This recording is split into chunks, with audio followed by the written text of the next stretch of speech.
Hello friends, आज आपण मैंने भाग्यवती डेयरी सीरियल देखा पाइबे कि मधु मैम घर को आसुंच सुस्थ होतापर घर समस्ते ये बसौंती बसु बसु मधु मैम खोजुंट जे सुहानी कुआड़े गला।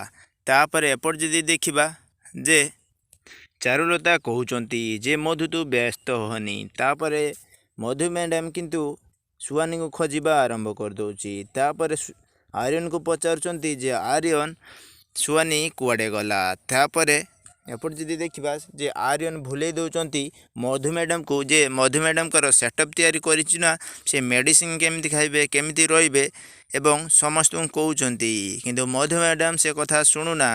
मधु मैडम कहते जे सुहानी कुआड़े गला आर्यन। मधु मैडम बहुत व्यस्त हो पड़ुंट। एपटे चारुलता कहते तू व्यस्त हो ना, से बाप घर को जाऊँगी, सी जल्दी फेरी आसब। सीमा से कहूँ आ सीमा चिंतार पड़ जाऊँगी जे मधु मैडम को एवं केमिति बुझेबा।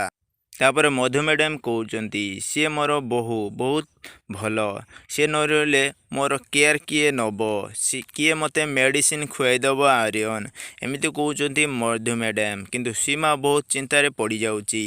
तो दर्शक बंधु मधु मैडम कहते जे आर्यन तू जा सुहानी को घर नहीं आसबू। तो दर्शक बंधु सतरे कौन आर्यन जीव घर को।